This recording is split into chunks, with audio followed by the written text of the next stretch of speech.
Bore da a chroeso I chi gyd i'r Tabernacl. Croeso i'n Gweinidog, Dylan Rhys, neis i'ch gweld chi gyda ni bore yma. Ac wrth gwrs, I ni ddim yn anghofio y bobl sydd ar y Zoom. Gweld eich eisiau chi, fel wedi dweud o'r blaen, a llawer o gariad I chi gyd. Sul nesa, y parchedig dyfru gris bydd yn gwasanaethu yma. Dydd Mawrth am 10 o'r gloch, Dylan? Astudiaeth Feiblaidd yn y Tabernacl ym Porthcawl. Nos Fawrth bydd y côr yn ymarfer gyfer ar Nadolig, fe fydd na gyngerdd yma ym mis Rhagfyr. Ond prynhawn yma, am 3 o'r gloch, mae'r côr yn canu yn eglwys Nolton, gwasanaeth arbennig Dyma'r Pen-y-bont. Wedyn, hwn oddi wrth Ann Roberts Jones, bydd Cymdeithas Gymraeg Porthcawl yn cwrdd yn festru'r Tabernacl nos Wener yma am 6:15 a ein gwesteion fydd Elin Meek, croeso cynnes I bawb. A mae yna groeso I chi gyd I ddod lawr I gael te a coffi yn y neuadd ar ôl y gwasanaeth, o nawr fe gawnir casgliad. Diolch yn fawr. O ddim tad meddwl a sanctau derbyn yr ffordion hyn I waith eglwysi. Ac wrth I derbyn yr eglwysi derbyn yna hefyd yn ei bod. Gan bod ni'n gofyn I nôl yn enwog y didiant yn harfi ei sifos. Amen. Diolch yn fawr.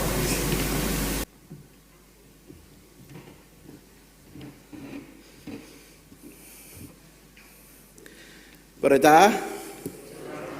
Yn hyfryd gael eich cwmni chi unwaith yn rhagor. Ac da ni'n dod â yn cyfnod tymor y greadigaeth a tymor diolchgarwch I ben heddiw. Gael yn ganolbwyntio ar gair diolchgarwch. Diolch. Pwy sydd wedi deud diolch bore yma? O, na ni. Na ddipyn wedi deud diolch. A dwi'n deud diolch hefyd I Sophia. Diolch yn fawr am gasglu, ynde? Diolch yn fawr, thank you very much.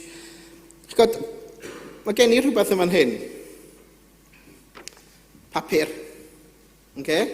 A mae'r papur yma yn gallu dysgu rhywbeth I ni am Dduw. This piece of paper can teach us something about God. Okay? God, be all hwn ddysgu ni? Wel, eich bod fod yn edrych fel dim byd mewn gwirionedd, doesn't look like much. But, pam da ni'n plygu fo'n I hannar, right? Pam da ni'n plygu fo'n I hannar, when we fold it in half, it teaches us that first we fold our hands to pray. Right? Bod ni'n rhoi yn dwylo yn gilydd I weddio. Okay? So dyna be mae'r papur yma yn ei ddysgu ni gyntaf. This is what is learning us at the moment. But then, dwi'n cael siswn, reit? Dwi'n mynd cario siswn fel arfer hefo fi yn y mocs pensilia, ond nes I heddiw. We get scissors, and then what we do, with this piece of paper, the second thing that we are going to do, yr ail beth, ydy torri papur fel hyn. Chi'n gwybod beth I hwn? Do you know what this is? It is a calon. It is a heart. So, the second thing that this piece of paper tells us is of God's love, cariad Duw tuag ato ni. Alright? Y trydydd peth, mae'n ddysgu ni, the third thing. Mae yna dwll yn y papur, does? There's a hole in the paper. And this represents that sometimes we're empty inside, sometimes we don't feel great, sometimes we don't like to say thank you. Weithiau da ni'n teimlo fel isio diolch, weithiau da ni'n teimlo'n wag, neu'n ofnus, neu'n bryderus. Ond, mae'r Beibl yn dysgu ni, hyd yn oed pam da ni'n teimlo'n wan bod y galon dal yma, bod Duw dal yn caru ni, Even though we don't feel like thank you sometimes, we remind us of God's love because the heart is still there. Mae'r Beibl yn deud wrthyn ni, rhowch ddiolch I Dduw ym mhob sefyllfa. The Bible says, give thanks in all circumstances, for this is that is God's will for you in Christ Jesus. So, will you remember this piece of paper? Sophia, yeah? If you want, you can come and collect this later. And maybe I can show you how I did it. Yeah? So you can do it at home. Nani.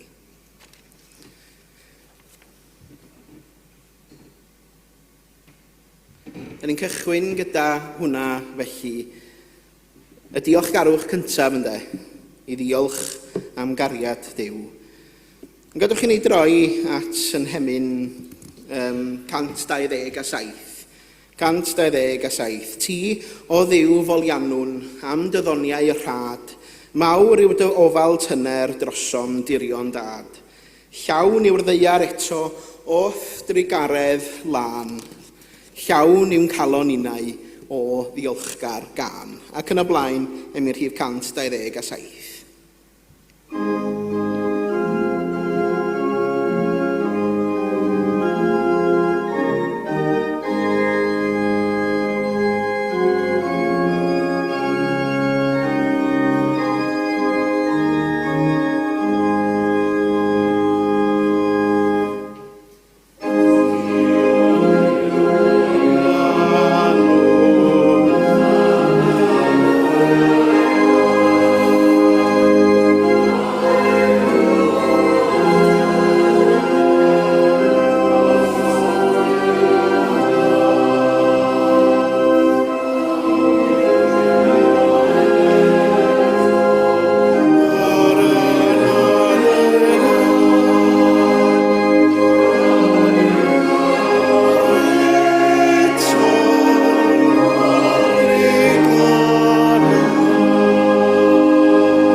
Wrth edrych am ddarlleniad I ddiolch. Felly ddim llai na dod at y salm yma, sef y salm rhif 100. Ac mi nawn ni ddarllen y salm gyda'n gilydd, os da chi'n gallu weld o ar y sgrin, mi nawn ni ddarllen y salm gyda'n gilydd yn awr. Bloeddiwch mewn gorfoledd i'r arglwydd yr holl ddeiar, a ddolwch yr arglwydd mewn llawenydd, dewch o'i flaen a chan. Gwybyddwch mae arglwydd sydd yw, ef a'n gwnaeth a'i eiddo ef ydym, ei bobl a defaid ei borfa. Dewch I mewn i'w byrth a diolch, ac i'w gynteddau a mawl. Diolchwch iddo bendithiwch ei enw, oherwydd da yw'r arglwydd, y mae gariad hyd byth, a'i ffyddlondeb hyd genhedlaeth a chenhedlaeth.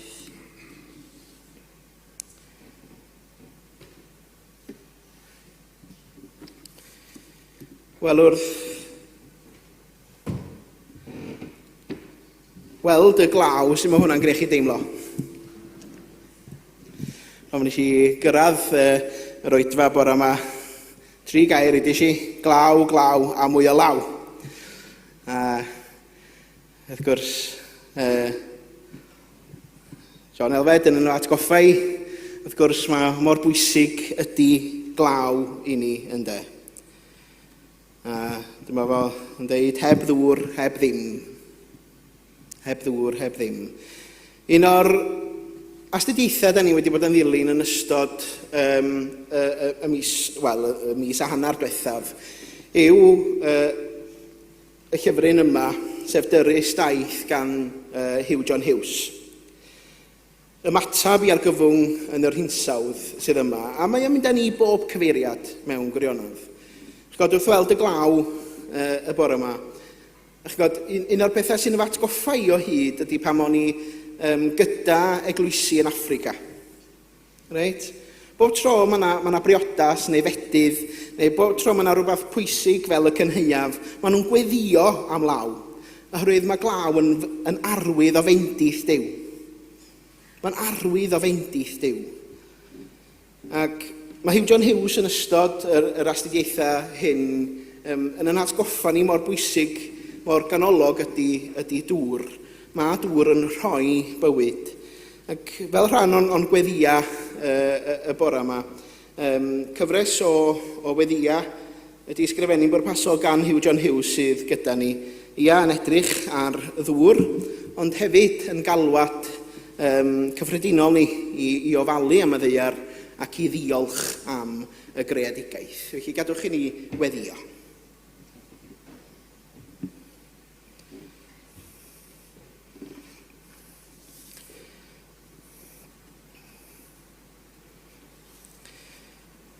Arglwydd deuwn atat, rho gymorth i ni ymdawelu y bore yma. A gwybod mai ti sydd dduw. Rwy ti wedi rhoi'r ddawn i ni ryfeddu ar brydferthwch y byd, i ymdeimlo ar dirgelwch sydd o'n cwmpas, ac i ymhyfrydu yng ngheinder y cyfan. Y myd natur sylwn fod popeth yn tyfu a datblygu, y planhigion, y creaduriaid bach a mawr, y pryfed a'r trychfilod, a'r adar a bodau dynol. Boed i ni dyfu mewn ffydd. Diolchwn am gael dadnabod ac i dyfu yn ein hymddiriadaeth ohonot. I ddod i ddweld yn gliriach fel y gallwn dystio heb ddim ofn. Ac yng nghyfnod y diolchgarwch boed i ni dyfu mewn cariad i garu'n hunan, i garu eraill, i garu ein gelynion, ath garu di. Diolchwn am y rhai a fi'n ffyddlon i'r efengil ac i bob achos dyrchafedig. Ond gweddiwn y bore yma dros y rhai sydd yn dioddaf, oherwydd diffyg gweledigaeth a chyfiawnder, diffyg cariad a maddeuant tuag at eraill. Felly, da ni'n gofyn i ti i gliw i'n gweddi ni ar ei rhan. A chryfhau ni'na yn y tystiolaeth i dyfu yn eiddfedach, i garu ac i ymestyn lledaeniad dy deyrnas i'r byd.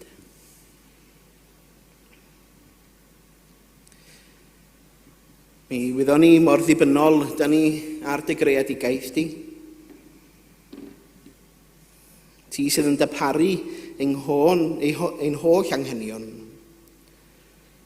Heb ddŵr, heb ddim. Ac wrth weld y glaw yn disgyn y bore yma, maddau ni am gan ddefnyddio yr dŵr, yn enwedig yn ystod y tywydd sych. Madda i ni ein trachwant am geisio mwy i ni'n hunan nac sydd ei angen arno ni. Yn cofiwn am y rhai hynny ar hyd a lled gwledydd y byd sydd heb ddiferyn o ddŵr, ac yn gorfod defnyddio dŵr am hir i'w yfed.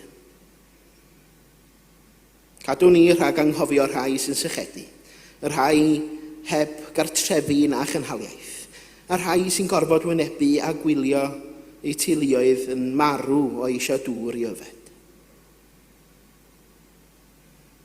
Cawn ni'n atgoffa o geiriau Iesu Grist ei hun, pwy bynnag sy'n sychedig, deied ata fi ac yfed. Ia chwiliwn am y dŵr bywiol hwn.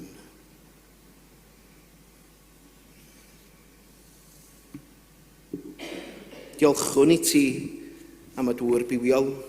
Diolchwn i ti am y greadigaeth. Diolchwn i'n bod wedi ymgynnull i'th daddolwyd i y bore yma. Mi fyddwn ni hyn yn enw ac yn heiddiant yn harglwydd Iesu Grist, ond dysgodd i weddio i ddweud gyda'n gilydd. Ein tad, o rhwng yr wyt yn y nefoedd, sancteiddiau'r denw, deled y deyrnas, neler dewellus, megis yn y nef, felly ar y ddeiar hefyd. Dyro i ni heddiw ein bara benyddiol, a madda i ni ein dyledion, fel y maddeuwn unau un dyledwyr. Cnac arwain ni brofedigaeth, eithyr gwared ni rhag y drwg, canis eiddo ti yw'r deyrnas, a'r nerth, a'r gogoniant, yn oes oesoedd. Amen.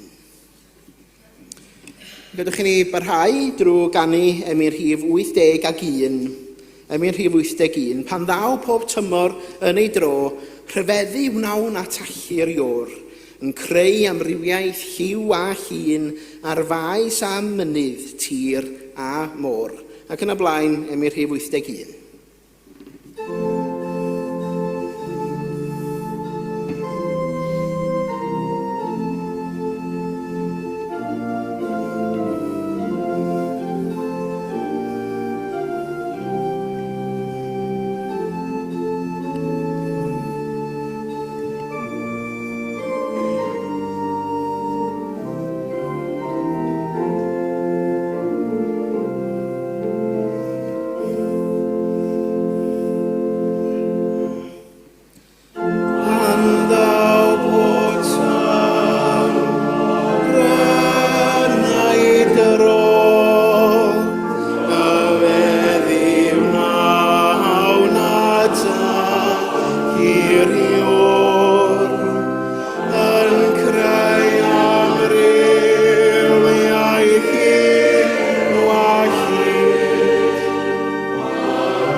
Mae salm rhif 100 ymhlith y salma mwyaf hoffus o bosib. Mae fel arfer, fel da ni wedi gwneud y bore yma, yn cael ei chyd ddarllen gyda yn gilydd. Ac yn cofio pan oedden ni'n gwneud hwn yn Salem Gynarfon, pan oedden ni'n yn fychan. Gwaeddwch i'r arglwydd ydy fersiwn Beibl.net, ac mi oedd y plant yn gweiddi hefyd wrth ei hadrodd hi. Ond mae hi yn salm sydd yn fyr, dim ond 5 adnod ydy hi. Mae'n llawn o lawenydd, o addoliad ac o ddiolchgarwch. A mae'n alwad i bob cenhedlaeth, pob llwyth a phob cenedl i roi diolch i'r arglwydd, canis da ydy Duw. Mae'r salmydd yn gwahodd ni nid yn unig i deimlo'n ddiolchgar, i ddeud, i fynegu yn diolch, ond i ddweud, i'w ganu, i'w ddanos ac i'w fyw. I fyw ein diolchgarwch. Nid diolchgarwch tawel, preifat yn unig ydy hwn, ond ffordd o fyw. Pan o'n i'n Gweinidog yn Llandudno, pob bore dydd Gwener o gynnu ni cwrdd gweddi, ac pawb yn ei tro yn cymryd at y cwrdd gweddi hynny. A dwi'n cofio'r diweddar, nes i sôn am hyn yn y cawl grawys, dwi wastad yn dweud cawl grawys, cawl cynheuaf. Rhaid gofyn i chi fel bod ni wedi neidio chydig o fisodd, reit?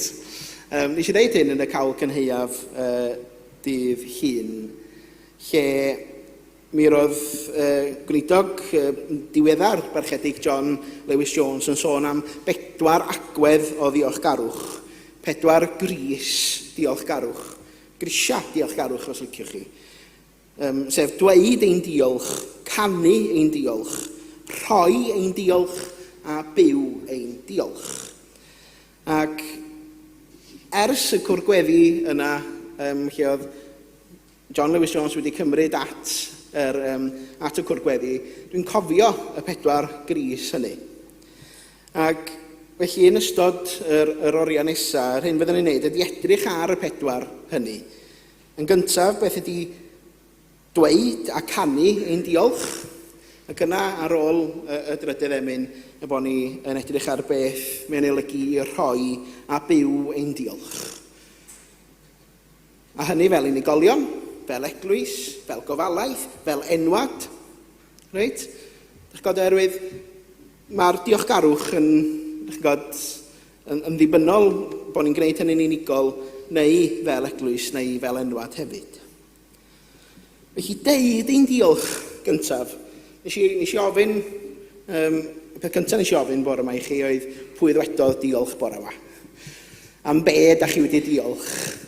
O'n i'n yr ysgol ferch o sger dydd Llun, ac mi fyddai yn ysgol Brogwr bore fori, a dyna fyddai'n nes i ofyn gyntaf iddyn nhw ydy, be da chi wedi diolch amdano bore yma?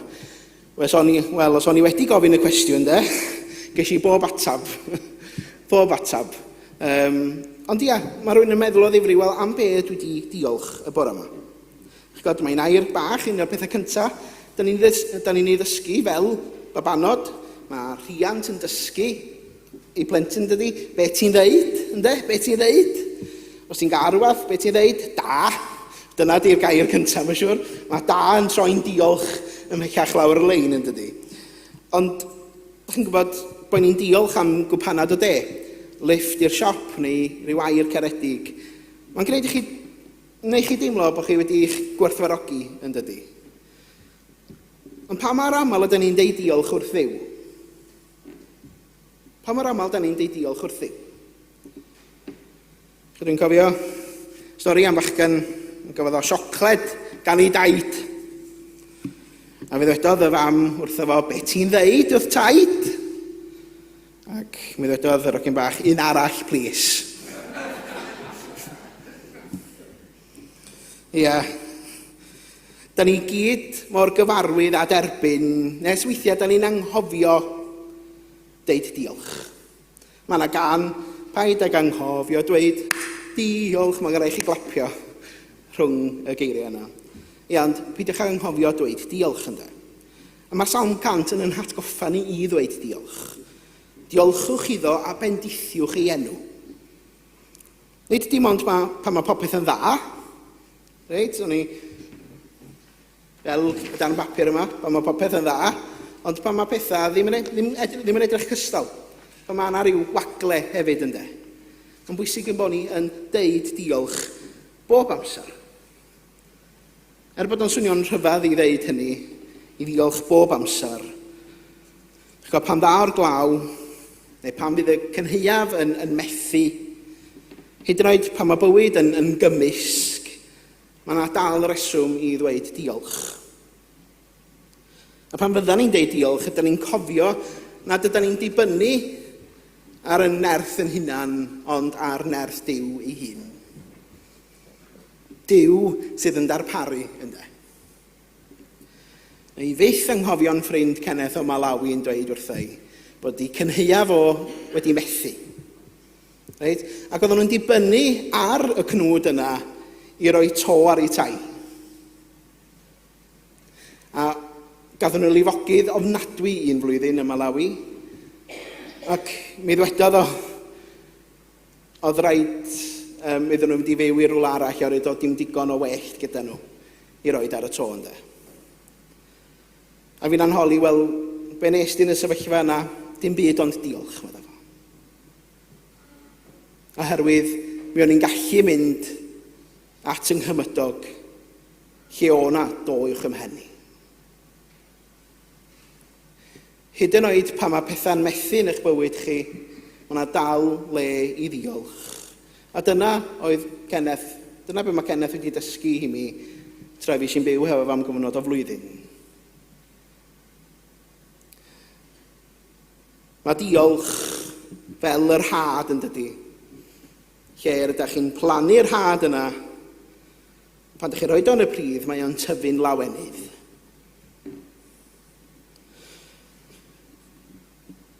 Ia, i ddweud diolch, cyn bod yn ddiolchgar. Canu ein diolch wedyn. Canu ein diolch.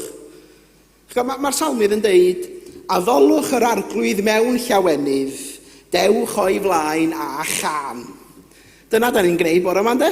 Da ni'n dod o flaen yr arglwydd gyda'n can.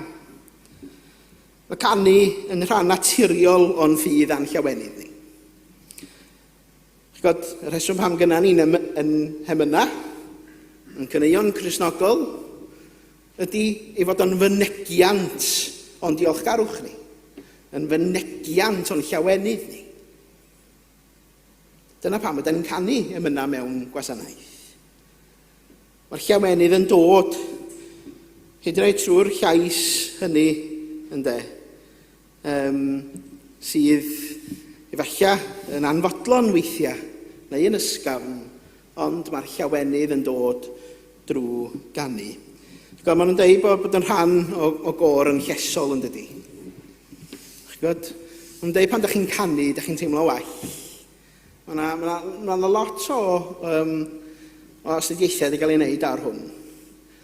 Ac maen nhw'n dweud bod yn rhan o gor neu i ganu felly yn llesol i'r enaid. Yn Gana, ac i gymharu ychydig o wyl y gynheuaf dros y byd i chi. Mae yna wyl o'r enw homouo. Homouo. Yn golygu gwyl helaethrwydd. Bod yr wyl yn helaeth, felly bod yna ddigonedd yn de. Yn ar ôl cyfnod o newyn hir, mae'r bobl yn dawnsio, yn canu ac yn rhannu bwyd gyda pawb. I ddangos fod Duw wedi troi i newyn yn lawenydd yn de. A mae yna ddelwedd byw yn Salm 126 yn dweud, y rhai sydd yn plannu mewn dagra, sydd yn medi mewn gorfoledd yn de. Dwi'n gwybod os da chi wedi gweld pan mae plant yn canu mewn steddfod neu gyngerdd ysgol neu ddrama adolyg, mae yna un bachgen bach sydd yn canu'n uwch na pawb arall. Efallai ddim ar yr un rhythm a pawb arall, efallai rhyw hanner brawddeg ar ôl pawb arall. Ond yr hyn da ni'n ei wneud ydy gwenu a teimlo'r llawenydd sydd yn y plentyn bach yna. I deimlo'r llawenydd. Mae hynny'n union beth sydd yn digwydd pan ganwn ni i Dduw. Nid am berffeithrwydd y llais, ond oherwydd yr ysbryd llawen a'r galon sydd yn torri mewn i gan ynddo. Chod yn Mathew 26, 30, o'r ryw chystafell sydd gyda ni yn fanna, lle mae Iesu'n rhannu swpar cyn iddo fo gael ei groesoelio. Ac difrifoldeb y sefyllfa, mor ddigalon y sefyllfa, yr hyn roedd Iesu'n gwybod beth oedd yn ddigwydd iddo fo ymhen ychydig oriau y bydd o'n mynd i'r groes. Ar ddiwedd y swper, chi'n cofio beth i'r geiriau? Wedyn, ar ôl canu emyn, dyma nhw'n mynd allan i fynydd o'r olewydd ynddo. Y pwysigrwydd y foment i ddod at yr arglwydd mewn can, hyd yn oed o wybod yr hyn fydd yn digwydd iddo. Ar ddiwedd y drasty sydd ar fi'n digwydd, canodd Iesu ddiolchgarwch gyda'i ddisgyblion. Oedd o'n gwybod mae'r groes y bydda'n dilyn. Canu diolchgarwch cyn wynebu'r boen ynddo. Ond mae'n atgoffa ni pam ydyn ni'n canu'n diolchgarwch. Mae'n ymatab i Dduw sydd yn cryfhau ni i wynebu pob sefyllfa. Martin Luther ddwedodd, nesaf at air Duw, cerddoriaeth yw'r trysor mwyaf, meddwl fo. Nesaf at air Duw, cerddoriaeth yw'r trysor mwyaf. Ac felly, gyda hynny, gadwch chi ni ganu yn hemi nesaf, sef i'r rhif 123. Glendid maith y cread, syndod i ei ddieithrwch, gwyrdd ein deiar fychan, rhyfeddod bod a byw, diolch yn gael profi yn y dwys dirgelwch, ras ac ogoniant, yr anrhithol Dduw. Ac yn y blaen, i'r rhif 123.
Da ni wedi cael dweud ein diolch, da ni wedi cael canu ein diolch, a da ni newydd ganu ein emyn hyfryd yma gan Pennar Davies yn dydy.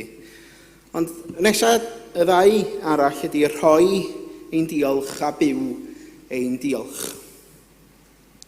Pan ddaw diolchgarwch, nid yw'n ddigon dweud na hyd yn oed canu ein diolch, mae'n rhaid i ni roi ein diolch yn ogystal yn does. Pan ni'n sylweddoli faint sydd ydyn ni wedi dderbyn, rydyn ni am rannu. Mae diolchgarwch gwirioneddol bob amser yn hael. Yn cofio pan o'n ni yn yr India dros gyfnod diolchgarwch y cynheuaf. Mi fydda'r cymunedau Cristnogol a cymunedau Hindwaidd hefyd mewn gwirionaf fel ei gilydd yn dathlu y cynheuaf, neu Porthcawl, maen nhw'n ei alw fo yn yr India. Gledd y cynheuaf, a dwi'n cofio bod oedd pawb o amgylch yn y tŷ, o amgylch pot fawr o reis a llaeth, reit, a llefrith. Be ydych chi ddweud, llaeth, llefrith. Ond pot mawr o laeth a reis. Reit? A be maen nhw'n neud ydy bod nhw'n gadael i hwn ferwi drosodd. Reit? Felly mae pawb yn eistedd o amgylch y tân, yn gweld y pot o laeth a reis yn berwi drosodd. Ac maen nhw'n gweiddi, Porthcawl. Reit? Porthcawl. A be mae hynny'n ei olygu ydy boed i'r gorlif hwn barhau. Bod hwn yn gorlifo felly, bod hwn yn barhau, bod o'n arwydd o helaethrwydd Duw mewn gwirionedd.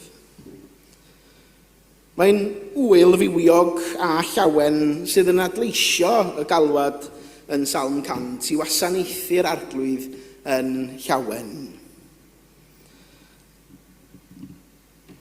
Cymunedau yn yr India yn gwybod o'i llawenydd ac mor hael ydy Duw, y bod nhw am i'r helaethrwydd yna barhau. Fydde wedodd ffarmwr unwaith, dwi'n gwybod nad fi sy'n gwneud i'r cnwd dyfu. Fi sy'n plannu, medda fo, ond Duw sydd yn gwneud iddo dyfu. Ac felly bob blwyddyn byddai'n rhoi basged o lysia i fy nghymydog, fel arwydd o ddiolch i Dduw. Ac mae yna yn Leviticus y genedl felly, pan oedd hi'n dod i adeg y cynheuaf, a mae'n siŵr bod chi wedi clywed hyn sawl tro, pan oedd nhw'n dod i fedi'r cynheuaf, oedd nhw'n medi y cae yn y canol, reit, ond yn gadael yr ochrau'r cae heb ei gyneuafu. Reit, y lloffion, ynde, chi'n clywed y gair lloffion hynny. A hynny fel bod y tlodion, y gweddwon, yr estron a'r ffoaduriaid yn gallu dibynnu ar y grawn hynny i fwydo. I dderbyn hefyd o'r cnwd y mae Duw wedi ei dyfu ynde. Ond mae'n dysgu gwers bwysig pam ydyn ni yn hel y cnwd yn yn digonedd. Mae'n rhaid i ni hefyd feddwl am y rhai sydd llai ffodus. Nos y lun, mi roedden ni'n casglu arian, wrth gwrs, i rhai ddoth i'r cawl cynheuaf ar gyfer y banc bwyd lleol. Ac os da chi yn dymuno i gyfrannu at hwnna, heddiw mae croeso i chi wneud, ond yn bod ni'n meddwl yn digonedd am yn cymunedau, ynde. Am y rhai sydd wir mewn angen. Dyna yr ysbryd sydd wrth wraidd y cynheuaf, rhannu o'r hyn sydd gyda ni. Gall rhoi diolch olygu llawer o bethau, rhoi o'n harian, ein hamser, ein hadnoddau, neu hyd yn oed ein sylw. Right? Pan rydyn ni'n helpu rhywun arall, rydyn ni'n dangos ac yn rhoi ein diolchgarwch i Dduw. Mae'r byd er gwell yn dydy, pan fydd pobl yn dechrau rhoi oherwydd cariad ac nid oherwydd gorfodaeth. Pan da ni'n rhoi, rydyn ni'n profi llawenydd dyfnach na'r hyn a dderbynion mewn gwirionedd.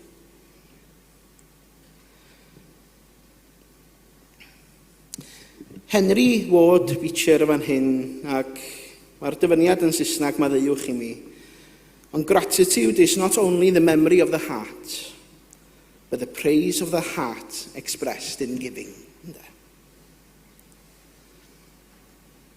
A mae hwnna'n yn harwain i wedyn at fyw ein diolch. I fyw ein diolch. Nid un dydd o'r flwyddyn ydy'r cynheuaf.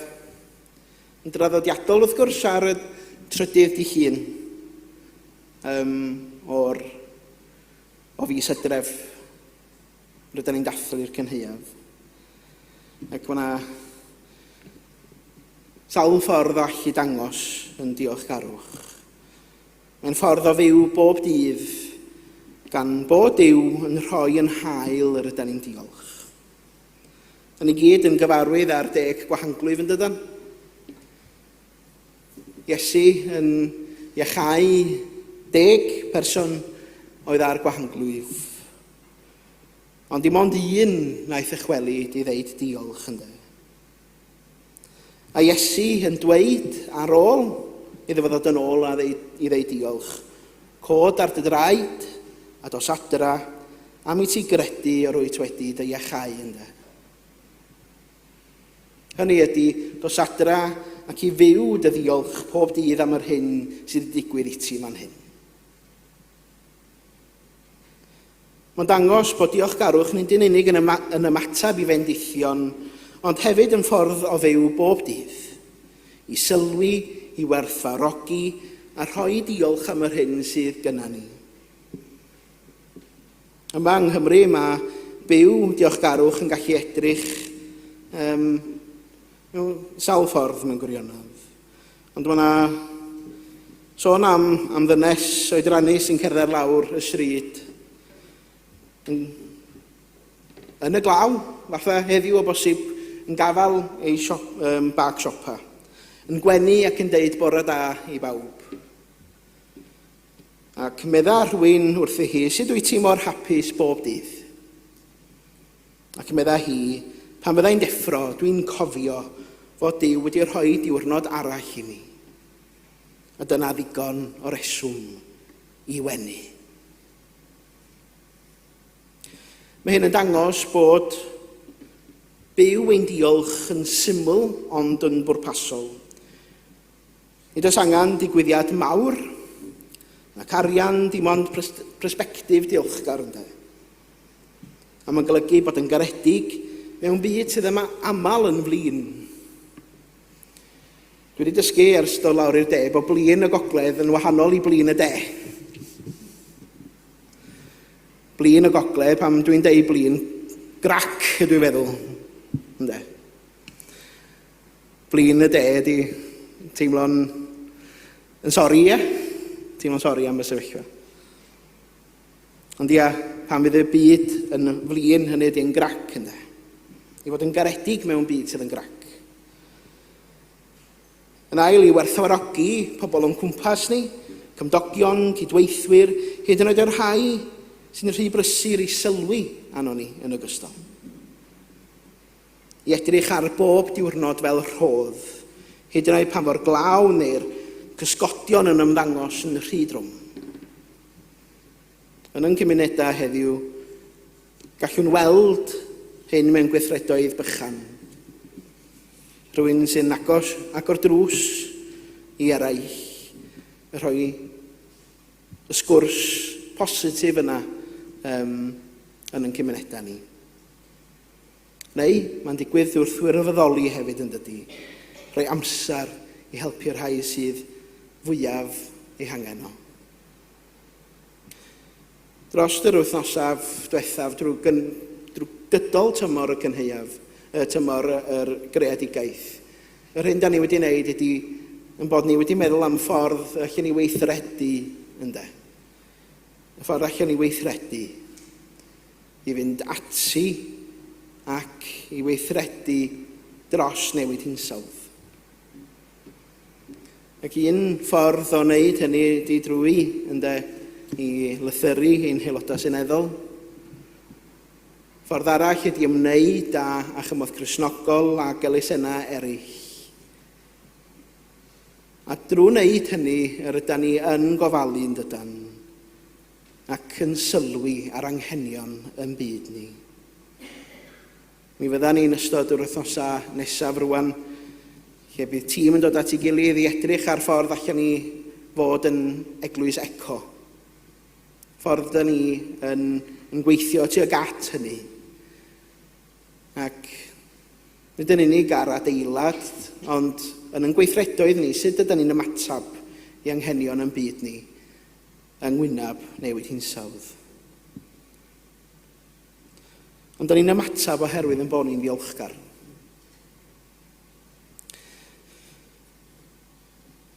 Fel yr emynydd Williams, mae'n dweud hyn boed fy mywyd oll yn ddiolch. Dim ond diolch yw fy lle. Ia, i fyw ein diolch, yw dechrau pob ora gyda diolchgarwch.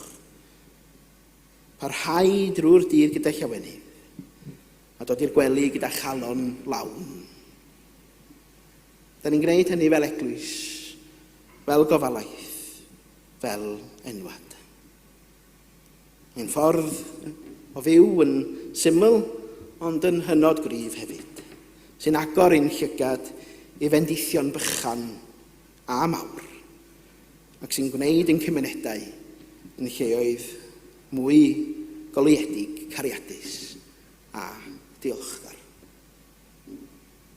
Boed fy mywyd oll yn diolch, dim ond diolch yw fy lle. Er mwyn i enw.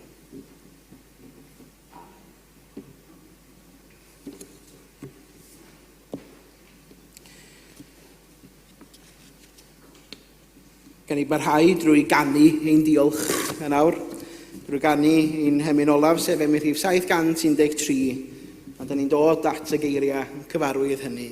Boed fy mywyd oll yn ddiolch, dim ond diolch yw fy lle. Ni wna gwaredigaeth ragor i greadur is yn e. Gallu'r nefoedd oedd am daliodd i'r lan, ac yn y blaen 713.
A gras ein harglwydd Iesu Grist a chariad Duw, a chymdeithas yr Ysbryd Glân, a fyddo gyda chwi o'i.